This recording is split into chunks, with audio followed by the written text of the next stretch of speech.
नमस्कार। एसटी कर्मचारी, उन्हाळ्याचे दिवस, 42-44 तापमान, एसटी खाली एक ड्रायव्हर, कंडक्टर टायरची टेपणी बदलताना आपण पाहिला। त्यावेळेस प्रवाशांना दुसऱ्या गाडीची व्यवस्था करावी लागते।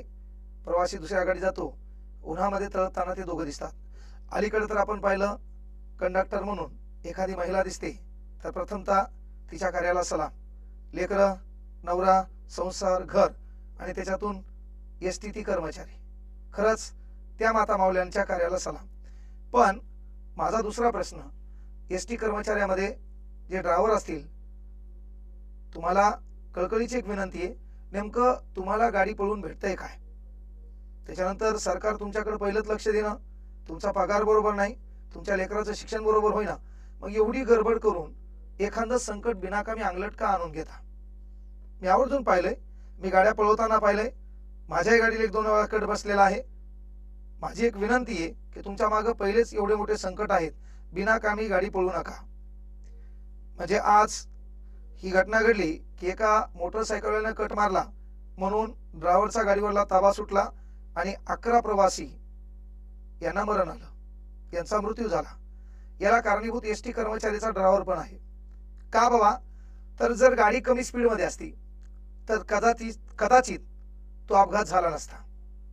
कारण मी गंगाखेड रोडवर एक व्हिडिओ घेतला की काही भिकारचोट 150 रुपयाचा हेडफोन, एक चालू एक बंद, गमचं गाणं आणि गमच्या गाण्यात याची गरज नसताना झालेला हा पलीकडून बॅरिकेड इकडून बॅरिकेड असताना मधातून गाडी चालवतो। पहिलाच हा तो रस्ता अतिशय जाम झालाय, त्याच्यामध्ये रहदारी वाढली आहे आणि त्याच्यात याची गाडी, याच्या गाडीची स्पीड, याचं याच्यावर लक्ष नाही आणि हा पहिलेच लक्षात न आलेला आणि मग हा मरून जातो।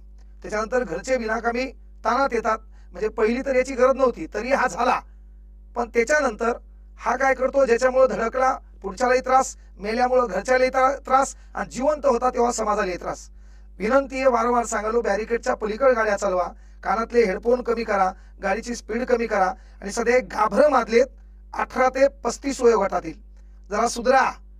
म्हणजे तरुण वयात माईनं 9 महिने 9 दिवस तुम्हाला पोटात तुमचा सांभाळ केलाय, 25 वर्षे तिनं तुम्हाला खाऊ पिऊ घातले आणि जिवंतपणे तुम्हाला बापाला जर खाना द्यावा लागत असेल तर मग अशा अवलादी माईच्या पोटात बापाच्या ते खतच मेलेल्या बऱ्या आहेत का नाही?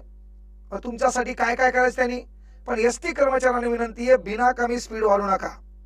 पहिलेच भाऊ तिचे टपर गळून पडलेत, ती बाजून गेली तर तिचं चिरलेलं टपर कोणाला लागल, त्याचा हात चिरल त्याची गॅरंटी नाही, तिचं काच कधी गळून पडेल काय माहित नाही, तिचं छत कधी उडून जाईल काय माहित नाही, तिची पाठी जायची, तिला परभणीला पाठी भेटती गंगाखेडची आहे का नाही, तिचे कुठाने पहिले चालवेन, त्याच्यात तुम्हाला ते काम दिले, त्याच्यात तुम्हाला डिझेल मेंटेन करावं लागते, गाडीचं काही नुकसान झालं तर ते तुमच्या पगारातून भरपाई केली जाते। मग याच्यातून आपल्या लेकराचं शिक्षण होईना, आपल्या पहिलेच लय मोठ्या अडचणी आहेत, त्याच्यानंतर पगार कमी आहे, रात्री 1-2 वाजायलेत, त्याच्यानंतर लेकराकडे लक्ष देता ना, याच्यात एवढं असताना जर गाडी पळवली तर आपल्याला मेडल आहे का? गेल्या परमवीर चक्र नाही ना। आपलं काम काय, स्पीडवर कंट्रोल ठेवा। कंडक्टर बंधूंनो, वाटलं तर ड्रायव्हरांना सांगा की भाऊ गाडी पळू नको, त्यामुळे महापरिवार जाणार नाही। काय होते माहिती आहे का, ह्याच गाडीची स्पीड कमी असती तर कदाचित गाडी बाजूला करता आली असती, बाजूला थांबवता आली असती, नाहक 11 प्रवासी गेले का नाही। म्हणून कळकळीची विनंती आहे, पायी घटना हे सहज नाहीये। घटनास्थळ कुठे? गोंदिया कोहमारा मार्गावरील डवा गावाजवळ काय झालं, 11 प्रवाशांचा मृत्यू। आता घटनास्थळी नेते गेले, सर्व झाले, अरे पण त्या 11 प्रवाशांमध्ये काहीतरी एखाद्याचे विचार असतील ना, घरी माझ्या आईला भेटायचं म्हणून एखादा विद्यार्थी असेल, कोणी एखादा सासरवडी जात असेल, एखादा बायकुल भेटायला आला असेल, त्याच्यात एखादा कर्मचारी असेल, 7-8 महिने तो गावाकडे गेला असेल, त्याने काय स्वप्न पाहिलं असेल आणि त्याच्या नशिबात काय आलं बाबा? याला दोषी कोण आहे? गाडीची स्पीड पण आहे आणि कट मारणार भिकारचोट मोटरसायकलवाला पण आहे। मग मोटरसायकलवाल्याला तर वारंवार सांगितलं, हेल्मेट वापरा, हेल्मेट नाही वापरायचं तुम्हाला पांढऱ्या रेषेच्या बाजूला जी लाईन आहे त्याच्या पलीकडे गाडी चालवा, मरण मागे धंदे बंद करा जरासं, कोण बोलावं तुम्हाला, काय काय सुधराव रे? अरे राष्ट्राची संपत्ती आपली संपत्ती आहे, सीट कोण खराब केले रे? त्या जपान जर्मनीचे लोक नवरा बायको जर ट्रेन मध्ये एसटी मध्ये प्रवास करत असेल तर सुई धागा सोबत ठेवतात, कारण राष्ट्राची संपत्ती माझी संपत्ती आहे, तिची काळजी मी घेईल म्हणून ते दोघं शिवत बसतात। आपल्या इथे एसटीत बसलं, ट्रेन मध्ये बसलं, सीटात एक बोर्ड घालते, दुसरं घालते, तिसरं घालते, सीटातला पुठ्ठा जोपर्यंत त्याच्या हातात येत नाही तोपर्यंत त्याच्या आत्म्याला समाधान लाभत नाही। मग या देशात मूलभूत कर्तव्य लिहून ठेवावे लागलेत भाऊ, किती दिवस रे, किती दिवस कोणा प्रबोधन करायचं? आपण सुधारणार नेमकं कधी? आता तरी काळ गेला नाही. तरुण पोरांना विनंती आहे, सेपारल्यावाने करू नका. जिवंतपणे आपल्या बापाला आपल्याला खांदा देण्याची वेळ आणू नका. जीवन एकदाच आहे, ते जरा चांगल्या पद्धतीने जगा.